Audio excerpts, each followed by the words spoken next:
Learning point channel में आपका स्वागत है। आज हम विशेषण मतलब एडजेक्टिव के बारे में पढ़ेंगे। तो विशेषण क्या है, उसकी परिभाषा क्या है।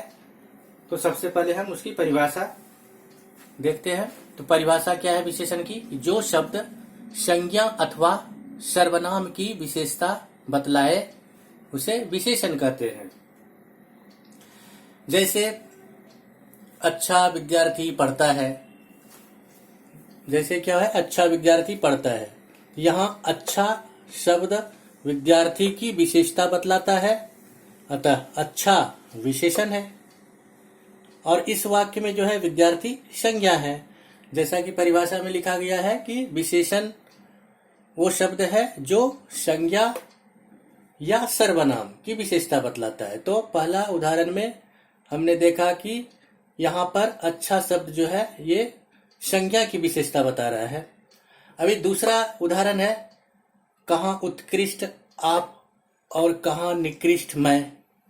तो इस वाक्य में उत्कृष्ट और निकृष्ट शब्द क्रमशः आप और मैं की विशेषता बतलाते हैं, जबकि आप और मैं ये दोनों सर्वनाम है और उत्कृष्ट और निकृष्ट विशेषण है। तो दोनों ही वाक्यों में मैंने क्या देखा कि संज्ञा की विशेषता बता रहा है ये पहले वाक्य में, और दूसरे वाक्य में सर्वनाम की विशेषता बता रहा है। और दोनों ही विशेषता बताने वाले शब्द दोनों ही वाक्य में जो शब्द विशेषता बता रहे हैं वो विशेषण है। अब हम विशेषण के क्या कार्य हैं उसके बारे में पढ़ते हैं। तो विशेषण के मुख्यतः 5 कार्य हैं। पहला है कि ये संज्ञा या सर्वनाम की विशेषता बतलाता है। दूसरा है यह हीनता भी बतलाता है। तीसरा ये किसी अर्थ को सीमित भी करता है। चौथा है संख्या निर्धारण भी करता है। और पांचवा है परिमाण या मात्रा को भी दर्शाता है। तो अभी पहला विशेषता जो है उसके कार्य की विशेषता विशेषण के कि पहला है विशेषता बतलाना। तो विशेषता में क्या है कि विशेषण के द्वारा किसी व्यक्ति अथवा वस्तु की विशेषता बतलाई जाती है। जैसे मैंने उदाहरण लिखा है कि मोहन सुंदर है। तो यहाँ सुंदर जो है ये मोहन की विशेषता बतलाता है। जैसे मोहन सुंदर है तो सुंदर मोहन की विशेषता बतलाता है। अभी दूसरा है हीनता बतलाना। तो इसका मैंने उदाहरण लिखा है, उस झूठे लड़के पर विश्वास मत करो। तो विशेषण किसी की हीनता बतलाता है, यह इस उदाहरण से मालूम चल रहा है हमें कि यहाँ जो है झूठा जो है विशेषण लड़के की हीनता बतला रहा है। अभी तीसरा है कि अर्थ सीमित करना। तो विशेषण का ये तीसरा कार्य यह भी है कि वह अर्थ को सीमित भी करता है। जैसे काली गाय, यहाँ काली गाय से विशेष प्रकार की गाय का ही बोध होता है। तो ये अर्थ को सीमित करके रखा है कि काली गाय मतलब काली गाय विशेष प्रकार की गाय का ही बोध हो रहा है इससे। अभी संख्या निर्धारण करना भी है इसका कार्य। तो विशेषण संख्या निर्धारित करने का कार्य भी करता है। जैसे बोला कि 1 आम 2, तो यहाँ एक विशेषण है, आम की संख्या बता रहा है कि एक ही आम। अभी पांचवा है परिमाण या मात्रा बतलाना। तो विशेषण के द्वारा मात्रा बतलाने का भी कार्य होता है। जैसे 5 लीटर दूध, तो यहाँ 5 जो है यह दूध की सीमित मात्रा को बताता है। तो इस तरह से देखा कि विशेषण के कुछ कार्य भी हैं। अब विशेषण के भेद के बारे में पढ़ेंगे। तो विशेषण के मुख्य 4 भेद हैं। पहला भेद है इसका संख्यावाचक विशेषण, दूसरा परिमाणवाचक, तीसरा गुणवाचक विशेषण और चौथा सार्वनामिक विशेषण। अब अलग अलग इन चारों विशेषणों के बारे में हम पढ़ेंगे।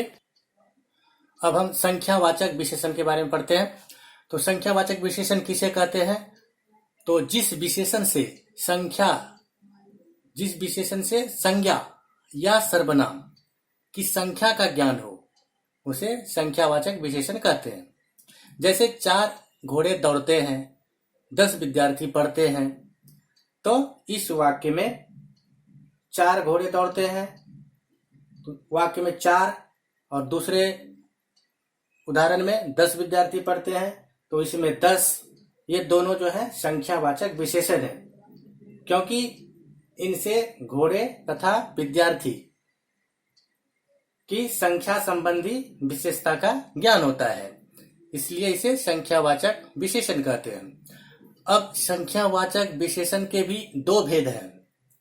पहला निश्चित संख्यावाचक विशेषण और दूसरा अनिश्चित संख्यावाचक विशेषण। तो निश्चित संख्यावाचक विशेषण किसे कहेंगे? तो जिस विशेषण से किसी निश्चित संख्या का बोध हो उसे निश्चित संख्यावाचक विशेषण कहेंगे। जैसे 4 घोड़े। दूसरा अनिश्चित संख्यावाचक, तो जिस विशेषण से किसी निश्चित संख्या का बोध नहीं होता हो उसे अनिश्चित संख्यावाचक विशेषण कहते हैं। जैसे है कि कुछ मकान, कुछ आलू, तो इससे संख्या का कुछ निश्चित नहीं हो रहा है कि कितने मकान है, कितने आलू है, तो ये अनिश्चित है। संख्या का परिमाण जो है यहाँ पर अनिश्चित है, इसलिए ये संख्यावाचक विशेषण के उदाहरण हैं। अब दूसरा विशेषण है परिमाणवाचक, जिससे किसी वस्तु की नाप या तौल का बोध हो उसे परिमाणवाचक विशेषण कहते हैं। जैसे थोड़ा दूध दो, पूरा आनंद आ गया, और घी लाओ, कुछ रुपये दो। तो इस तरह से इस वाक्य से हमें मालूम चलता है कि इसमें नाप या तौल का बोध हो रहा है, इसलिए ये परिमाणवाचक विशेषण है। अब परिमाणवाचक विशेषण के भी 2 भेद हैं, इसे भी 2 वर्गों में बांटा गया है। पहला निश्चित परिमाणवाचक विशेषण और दूसरा अनिश्चित परिमाणवाचक विशेषण।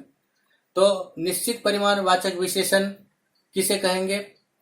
तो इससे निश्चित परिमाण का बोध होता है। जैसे 5 लीटर दूध, 10 किलो गेहूं, 20 मीटर रस्सी आदि। तो एक निश्चित क्वांटिटी मतलब मात्रा का बोध होता है, तो ये निश्चित परिमाणवाचक विशेषण के अंतर्गत आते हैं। दूसरा अनिश्चित परिमाणवाचक, तो जो शब्द किसी संज्ञा या सर्वनाम शब्दों का निश्चित माप तौल नहीं बताते वे अनिश्चित परिमाणवाचक विशेषण कहलाते हैं। जैसे थोड़ा कपड़ा, जरा सा पानी, थोड़े से चावल आदि। तो इससे कुछ निश्चित नहीं है कि कपड़ा कितना मीटर है, जरा सा पानी, अब पानी कितना लीटर है, इससे कुछ पता नहीं चलता है। थोड़े से चावल, अभी चावल की मात्रा कितनी है, कितने किलो है, कुछ पता नहीं चलता, मतलब अनिश्चित है। इसके लिए इसे अनिश्चित परिमाणवाचक विशेषण कहते हैं। अभी तीसरा है गुणवाचक विशेषण, जिस विशेषण से संज्ञा या सर्वनाम के गुण, रूप, रंग, स्वभाव, दशा आदि का बोध होता है उसे गुणवाचक विशेषण कहते हैं। जैसे सुंदर स्त्री, गरीब आदमी। तो यहाँ सुंदर से स्त्री संज्ञा है, उसकी विशेषता बताई जा रही है। अभी दूसरा गरीब विशेषण है, इससे आदमी की विशेषता बताई जा रही है कि वो आदमी गरीब है। तो यहाँ पर गरीब जो है ये गुणवाचक विशेषण है, सुंदर जो है ये भी गुणवाचक विशेषण है। और चौथा है सार्वनामिक विशेषण, तो किसी संज्ञा के पहले आने वाला सर्वनाम को सार्वनामिक विशेषण कहते हैं। जैसे कौन विद्यार्थी अच्छा है, कोई पुस्तक ले लो, यह पुस्तक अच्छी है, वह नौकर नहीं आया। तो ये सारे सार्वनामिक विशेषण के उदाहरण हैं। तो यहाँ विद्यार्थी संज्ञा है और उसके पहले आने वाला सर्वनाम शब्द है कौन। उसी तरह दूसरा एग्जाम्पल जो है, उदाहरण है पुस्तक। कोई पुस्तक ले लो, तो इस पे पुस्तक संज्ञा है और उसके पहले आने वाला कोई शब्द जो है वो सर्वनाम है। उसका तीसरा उदाहरण था, यह पुस्तक अच्छी है। यहाँ पर पुस्तक जो है संज्ञा है और यह सर्वनाम है। चौथा उदाहरण था, वह नौकर नहीं आया। नौकर संज्ञा है और उसके पहले शब्द जो है वह ये सर्वनाम है। तो ये सभी सार्वनामिक विशेषण के उदाहरण हैं। अभी हम प्रविशेषण किसे कहते हैं वो देखते हैं। तो प्रविशेषण क्या है? तो जो शब्द विशेषण अथवा क्रिया विशेषण की विशेषता बतलाए उसे प्रविशेषण कहते हैं। मतलब कुछ शब्द ऐसे भी हैं या होते हैं जो विशेषण या क्रिया विशेषण की भी विशेषता को बतलाता है, तो वैसे शब्द प्रविशेषण कहलाते हैं। इसे हम उदाहरण से अच्छी तरह समझ सकते हैं।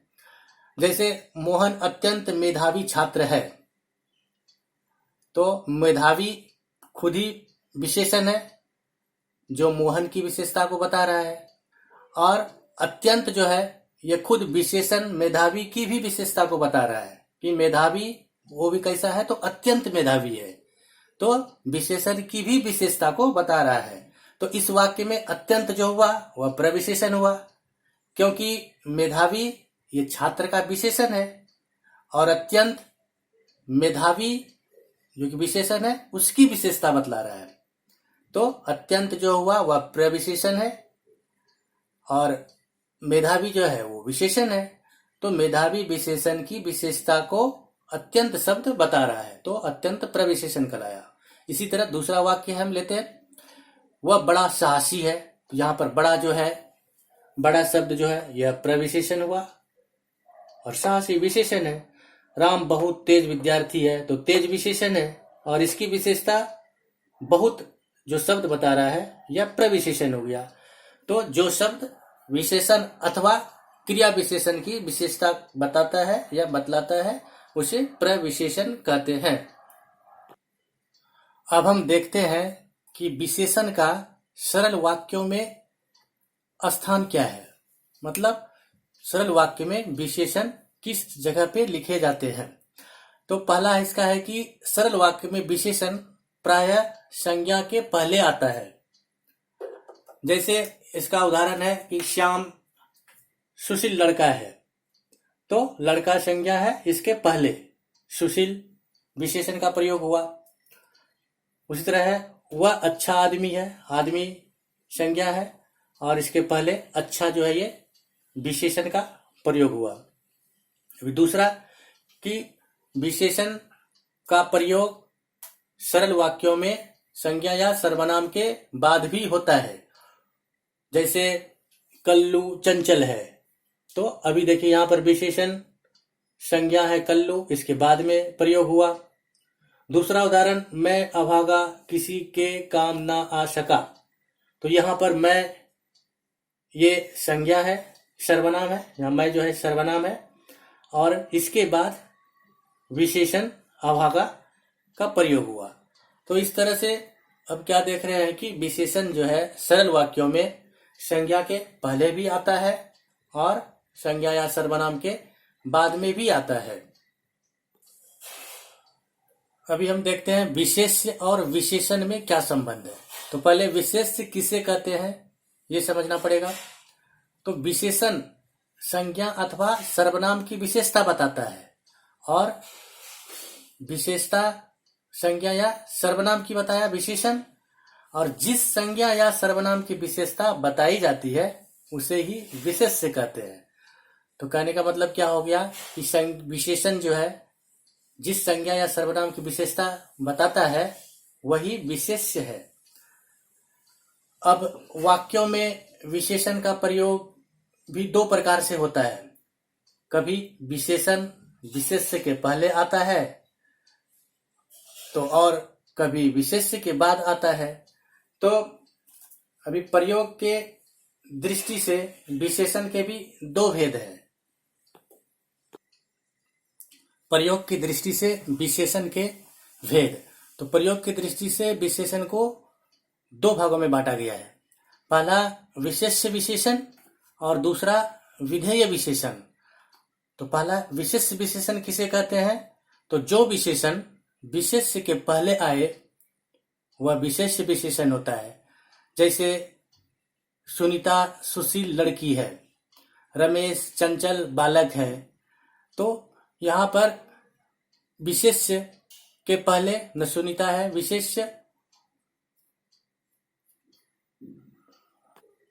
माफ कीजिए, इन वाक्यों में चंचल और सुशील क्रमशः बालक और लड़की के विशेषण हैं जो संज्ञाओं के पहले आए हैं, मतलब विशेष्य के पहले आए हैं। अच्छा, अभी दूसरा विधेय विशेषण। तो जो विशेषण विशेष्य और क्रिया के बीच आए वहां विधेय विशेषण होता है। जैसे यहां पर देखिए, काला जो है ये कुत्ता संज्ञा है और है क्रिया, इसके बीच में आया है। उसी तरह दूसरा वाक्य जो है, मेरा लड़का आलसी है, इसमें जो है लड़का जो है ये संज्ञा है और है क्रिया है और इसके बीच में ये विशेषण आया है। पहला में था कि मेरा कुत्ता काला है, तो इसमें कुत्ता संज्ञा है और है क्रिया है और इसके बीच में काला जो है विशेषण है। तो इस तरह से प्रयोग की दृष्टि से मैंने देखा कि विशेषण को दो भागों में बांटा गया था। अभी कुछ ध्यान देने योग्य बातें भी हैं, तो उसमें हमें ध्यान क्या रखना है? तो पहला देखिए कि विशेषण का लिंग वचन आदि जो है ये विशेष्य के लिंग वचन आदि के अनुसार ही होते हैं। जैसे अच्छे लड़के पढ़ते हैं, तो विशेषण के लिंग वचन ये विशेष्य के लिंग और वचन के अनुसार ही होता है। फिर दूसरा ध्यान देने योग्य बात क्या है कि यदि एक ही विशेषण के अनेक विशेष्य हो तो विशेषण के लिंग और वचन समीप वाले विशेष्य के लिंग वचन के अनुसार होंगे। अब जैसे इसका उदाहरण है नए पुरुष और नारियां, नई धोती और कुर्ता आदि। अभी हम देखते हैं कि विशेषणों की रूप रचना क्या है या विशेषण हम कैसे बनाते हैं। तो कुछ अवस्थाएं नीचे मैंने लिखी है, जिसमें क्या है संज्ञा, सर्वनाम और क्रिया। इससे कैसे विशेषण बनाएंगे? तो संज्ञा, सर्वनाम और क्रिया में प्रत्यय लगाकर हम उससे विशेषण की रचना कर सकते हैं। अभी संज्ञा में देखिए व्यक्तिवाचक संज्ञा। तो व्यक्तिवाचक संज्ञा में गांधीवाद, तो गांधीवाद में प्रत्यय लगा के हम उसे गांधीवादी बोल दिए। गाजीपुर, तो गाजीपुर से गाजीपुरी। उसी तरह जातिवाचक संज्ञा से घर से घरेलू, पहाड़ से पहाड़ी, कागज से कागजी आदि। अब सर्वनाम से तो यह से ऐसा, ये सार्वजनिक विशेषण। यह से इतने, ये संख्यावाचक विशेषण। यह से इतना, ये परिमाणवाचक विशेषण है। इसी तरह जो से जैसे, ये प्रकारवाचक विशेषण है। जो से जितने, ये संख्यावाचक हो गया। जितना परिमाणवाचक हो गया। उसी तरह वह से वैसा, वह से उतने, वह से उतना इत्यादि। तो इस तरह से सर्वनाम से हम विशेषण बनाए प्रत्यय लगाकर। अभी भाववाचक संज्ञा से जैसे भावना, इससे विशेषण बनाए भावुक। बनावट विशेषण है, बनावट भाववाचक संज्ञा है बनावट, तो इससे मैंने विशेषण बनाया बनावटी। एकता, ये भाववाचक संज्ञा है, इससे मैंने विशेषण बनाया एक। अनुराग से अनुरागी, कृपा से कृपालु इत्यादि। इस तरह भाववाचक संज्ञा से मैंने विशेषण बनाया। अभी क्रिया से विशेषण कैसे बनाएंगे? तो क्रिया है चलना, हंसना, लड़ना, खेलना, भागना। तो इस क्रिया से विशेषण कैसे बनेगा? तो क्रिया से चलना, क्रिया से चालू, हंसना से हंसोड़, लड़ना से लड़ाकू, खेलना से खिलाड़ी, भागना से भगोड़ा इत्यादि। अभी हम देखते हैं कि कुछ विशेषणों की रचना में अन्य शब्दों का कोई सहयोग नहीं रहता है। इन्हें मूल विशेषण कहा जाता है। ये देखिए, जैसे सुंदर लड़का, नीला कपड़ा, इसमें किसी अन्य शब्द का कोई सहयोग नहीं है। अभी दूसरा देखिए, दूसरे में है कि दो विशेषणों के मेल से भी अन्य विशेषण बनते हैं। दोनों ही विशेषण है, लंबा चौड़ा, छोटा बड़ा, बुरा भला, दोनों ही विशेषण है, और ये दोनों मिलके एक अन्य विशेषण बना रहे हैं। जैसे लंबा चौड़ा मिला तो लंबा चौड़ा एक विशेषण हो गया, छोटा बड़ा मिला तो छोटा बड़ा विशेषण हो गया, बुरा भला मिला तो बुरा भला विशेषण बन गया। तो दो विशेषण मिलकर एक तीसरा विशेषण को बना डाला। तो दो विशेषण के मेले से अन्य विशेषण भी बनते हैं। अब यह कि कुछ विशेषण अव्यय से भी बनते हैं, जैसे बाहर है, इसमें ई प्रत्यय लगाए या अव्यय तो बाहरी बन गया, तो बाहरी हो गया। उसके बाद है क्रियाओं में भी प्रत्यय लगाकर बनता है। पठ में ई प्रत्यय लगा पठित, पूज में अनि लगा पूजनीय। संज्ञाओं में प्रत्यय लगा के बना, संज्ञा के साथ धर्म के साथ ई लगा धार्मिक, गुण के साथ वान लगा गुणवान, जाति के साथ ई लगा तो जातीय। इस तरह से विशेषणों की रूप रचना की जाती है। अभी रूप परिवर्तन की दृष्टि से भी विशेषण दो प्रकार के होते हैं, पहला अविकारी और दूसरा विकारी। तो पहला अविकारी विशेषण जिसके रूप में लिंग, वचन और कारक के कारण परिवर्तन नहीं होता है, वो अविकारी विशेषण कहलाते हैं। जैसे सुंदर, गोल, चंचल, लाल, धार्मिक इत्यादि, ये अविकारी विशेषण है। और दूसरा विकारी विशेषण, तो विकारी विशेषण वह है जिसके रूप में लिंग, वचन और कारक के कारण परिवर्तन हो जाता है। अभी जैसे देखिए, लिंग के कारण कैसे परिवर्तन हो रहा है, तो जैसे पुल्लिंग है गोरा, जो लड़के के लिए यूज हुआ है, तो स्त्रीलिंग होगा इसका गोरी, लड़की के लिए यूज करेंगे, लड़की के लिए जब प्रयोग करेंगे तो लिंग के कारण इसके विशेषण में परिवर्तन हो गया। अभी वचन के कारण कैसे परिवर्तन होता है विशेषण में, तो एक वचन है गोरा, मतलब एक लड़के के लिए अगर कहा जा रहा है, विशेषता बताया जा रहा है एक लड़के का, तो बोलते हैं गोरा लड़का, तो लड़के के लिए हो गया गोरा। और बहुत सारे लड़के हैं और गोरा विशेषण का प्रयोग करना है, तो उस समय हम गोरा लड़के नहीं बोलेंगे बल्कि गोरे लड़के बोलेंगे। तो इस तरह विशेषणों का रूप परिवर्तन जो है, रूप परिवर्तन की दृष्टि से दो भागों में बांटा गया है। अभी हम देखेंगे विशेषण की तुलनावस्था। दो या अधिक वस्तुओं के गुणों या अवगुणों के मिलान को हम तुलना कहते हैं। यह तुलना प्रायः गुण बोधक या थोड़े से परिमाण बोधक और संख्या बोधक विशेषणों में की जाती है।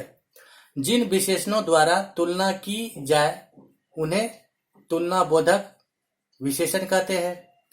इनकी तीन अवस्थाएं होती है, पहला मूल अवस्था, दूसरा जो है उत्तर अवस्था और तीसरा उत्तम अवस्था। तो मूल अवस्था क्या है, तो मूल अवस्था में विशेषण बिना किसी से तुलना किए हुए अपने रूप में रहता है।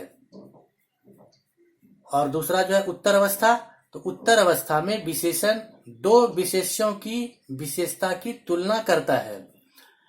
और तीसरा उत्तम अवस्था, तो उत्तम अवस्था में विशेषण दो से अधिक विशेष्यों की तुलना में एक को सबसे बढ़कर बताता है, मतलब सबसे श्रेष्ठ बताता है।